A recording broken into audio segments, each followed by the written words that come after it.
اور شفا مل جاتی ہے۔ اچھا، کچھ ایسے افراد بھی ہیں جن کی سمجھ میں یہ نہیں آتا اور وہ پوچھتے ہیں ہم سے کہ بھائی کپڑا کیسے شفا دے سکتا ہے، تو ان کو یہ جواب ہے، تم یہ سوال پوچھتے ہو کہ کپڑا شفا دے کیسے سکتا ہے؟ بھائی قرآن مجید میں سورہ یوسف کو پڑھو، یوسف مصر میں تھے اور ان کے بابا یعقوب کنعان میں تھے۔ یعقوب یوسف کے کھو جانے کے باعث اتنا روئے کہ آنکھوں کی بینائی چلی گئی۔ جب آنکھوں کی بینائی چلی گئی اور یوسف کو اس بات کی بھائیوں کے ذریعے سے خبر پہنچی، یوسف نے اپنا پیرہن جو کہ کپڑا تھا وہ مصر سے کنعان روانہ کیا۔ مصر سے کپڑا چلا، یعقوب نے کنعان میں اس کپڑے کی خوشبو کو محسوس کیا، وہ کپڑا مصر سے کنعان پہنچ گیا، کنعان میں یعقوب کے پاس آ گیا۔ جو ہی یعقوب نے اس کپڑے کو جس کی نسبت اللہ کے نبی سے تھی، جس کی نسبت یوسف سے تھی، اپنی آنکھوں پہ لگایا، اس کپڑے نے یعقوب کو شفا دی۔ سبحان اللہ، سبحان اللہ۔ وہ کپڑا شفا دے رہا ہے، کیوں؟ کیونکہ اس کپڑے کی نسبت اللہ کے منتخب بندے سے ہے۔ تو عباس کی نسبت اللہ سے ایسی ہے کہ عباس اللہ کے منتخب بندے ہیں، اور حق ہے عباس کا کہ اللہ ان سے ایسے ہی محبت کرے۔ کیا مقام ہے عباس ابن علی کا؟ مقام یہ ہے کہ یہ وہ ہستی ہیں کہ جنہوں نے 5 اماموں کی صحبت میں پرورش پائی ہے۔ 5 اماموں کی صحبت اور زینب کبریٰ کی آغوش میں پروان چڑھے ہیں۔ زینب نے عباس کو پالا ہے اور 5 اماموں کی صحبت میں رہے۔ خود جناب امیر امام حسن مجتبی، امام حسین سید الشہداء، امام زین العابدین اور امام محمد باقر،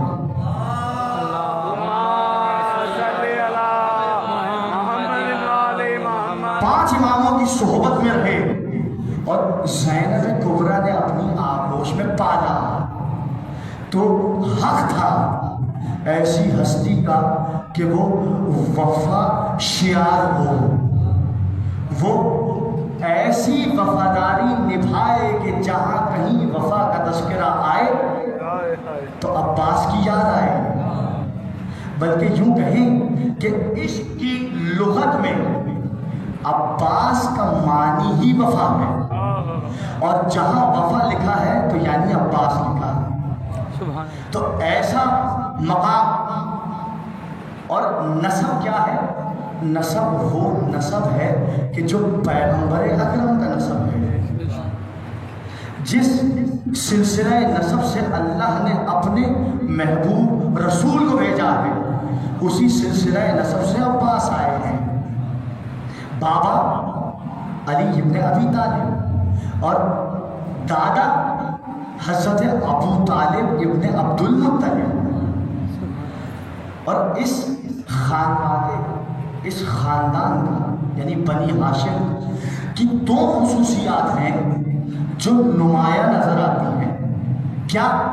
نام فاطمہ سے نسبت، محبت۔ سرکار ابو طالب کے پوتے ہیں عباس، تو سرکار ابو طالب کے بابا عبد المطلب ابن ہاشم، یہ تو سب جانتے ہیں۔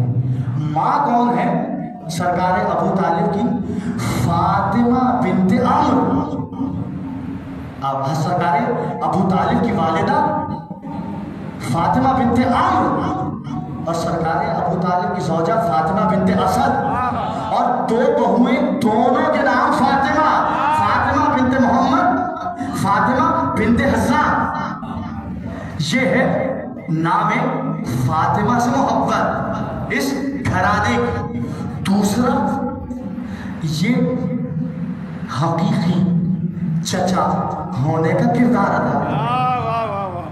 کیسے؟ اشارہ دیتے ہوئے بس مصائب کی جانب اپنی تقریر کو موڑ دوں گا۔ یہ چچا ہونے میں اپنا حق ادا کر رہے ہیں۔ ایک چچا کون ہے؟ ایک چچا ہے سرکار عبد المطلب کے چچا، جو کہ حضرت ہاشم کے بھائی ہیں۔ حضرت ہاشم کے دنیا سے گزر جانے کے بعد حضرت مطلب نے اپنے بھتیجے شیبہ کو ایسے پالا کہ عبد المطلب کہلائے۔ دوسرے چچا حضرت ابو طالب، جنہوں نے اللہ کے نبی کو ایسے پالا جیسے پالنے کا حق تھا۔ اور تیسرے چچا ابوالفضل عباس۔ اتنی محبت ہے سکینہ سے کہ یہ 3.5 سال کی بچی اپنی تمام عمر قبل روز عاشوراء، یہ بچی وہ بچی ہے جس نے پاؤں زمین پہ نہیں رکھا۔ کیوں؟ کبھی چچا کی گود میں ہے، کبھی بابا کی گود میں ہے، کبھی بھیا زین العابدین کی گود میں ہے۔ اور عباس کو اس بچی سے بڑی محبت ہے۔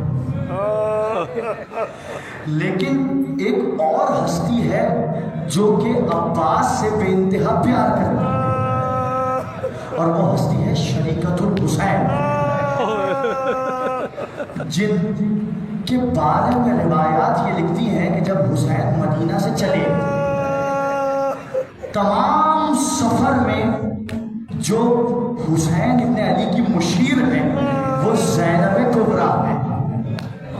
اتنی مضبوط بیوی ہے کہ حسین جب قاسم کے ٹکڑوں کی گٹھڑی خیموں میں لائے تو یہ ڈھارس ہے کہ سہارے کے لیے، دلاسے کے لیے زینب جیسی بہن موجود ہے۔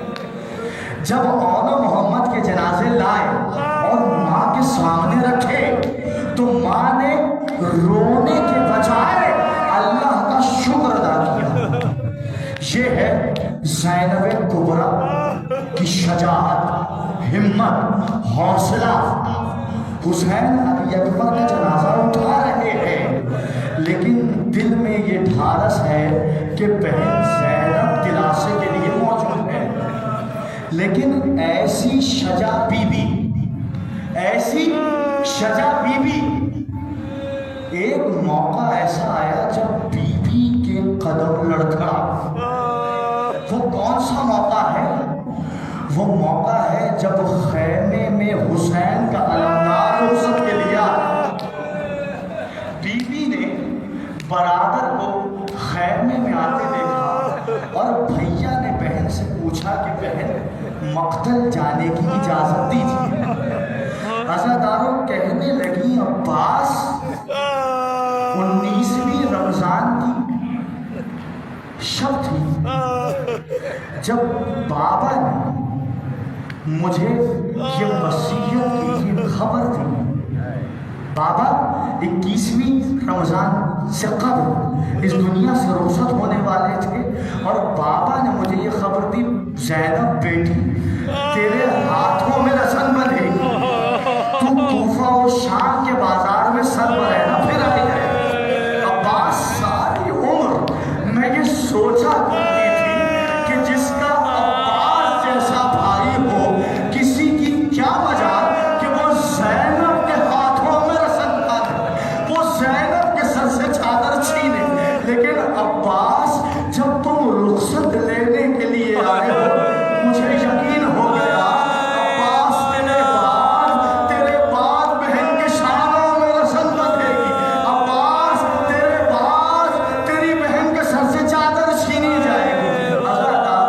بیویوں کو اکٹھا کیا، بیویاں زینب کبریٰ کے خیمے میں آئیں، عباس درمیان میں ہے، بیویاں چاروں جانب ہیں۔ زینب کبریٰ نے بیان کرنا شروع کی ہے، کہنے لگی اے بیویوں، جب مدینے سے چلے تھے میں نے تمہارے پردے کی ضمانت لی تھی، مجھے یہ ڈھارس تھی کہ عباس جیسا بھائی موجود ہے، میں تم سے ضمانت واپس لیتی ہوں، کیونکہ عباس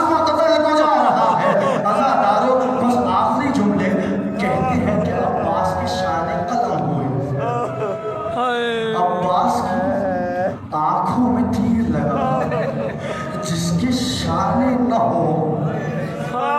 ذرا تصور کیجئے اس نے اپنی آنکھوں کی تیر کو کیسے نکالا. پشت زلجنہ سے زمین پر آئے. آخری روایت ہے برادر حسنین عباس وہاں پیش کریں گے. عزادارو جب یہ قافلہ واپس مدینے پہنچا اور بی بی ام البنین کو یہ خبر پہنچی کہ حسین مدینہ میں مارے گئے. سر پہ برقع رکھا مسجد نبوی میں آئی. بشیر جو کہ صدا دے رہا تھا قد قتل الحسین میں کربلا. پوچھا یہ کون سا حسین ہے جو کربلا میں مارا گیا. کہنے لگا یہ فاطمہ کا بیٹا حسین ہے، یہ علی کا لخت جگر حسین ہے، یہ محمد مصطفیٰ کا نواسا حسین ہے جو کربلا کے بر میں مارا گیا. کہنے لگی یہ بتا میرا عباس کہاں تھا. کہنے لگا بی بی حسین بعد میں مارے گئے، عباس پہلے مارے گئے. جس وقت حسین کو مارا گیا عباس دنیا سے رخصت ہو گئے تھے. پوچھا کہ میرا عباس شجاعت علی کا وارث تھا، اس کو کس عالم میں مارا گیا. کہنے لگا کہ بی بی آپ کے عباس کے شان میں قلم ہوئے. بی بی عباس کے سر پہ گرز کا وار کیا گیا. عباس گھوڑے سے زمین پر آئے. کہنے لگی اتنا بتا جب کوئی گھڑ سوار گھوڑے سے زمین پر آتا ہے اپنے ہاتھوں کا سہارا لیتا ہے، تو نے کہا میرے عباس کے شان میں قلم ہو گئے تھے. بشیر اتنا بتا میرا عباس کس حال میں زمین پر آیا. کہنے لگا بی بی عباس کے سر پہ گرز کا وار کیا گیا. آپ کا عباس تھوڑے سے منہ کے بل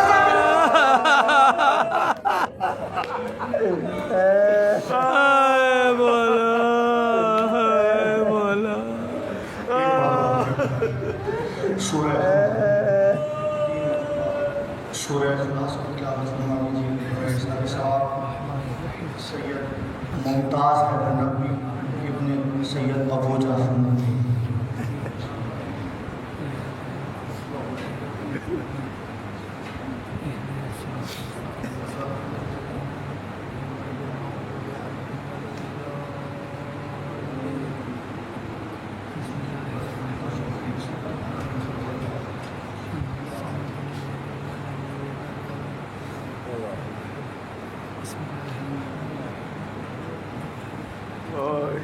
ربنا تقبل منا انك انت السميع العليم برحمتك يا ارحم الراحمين. ماتم حسین.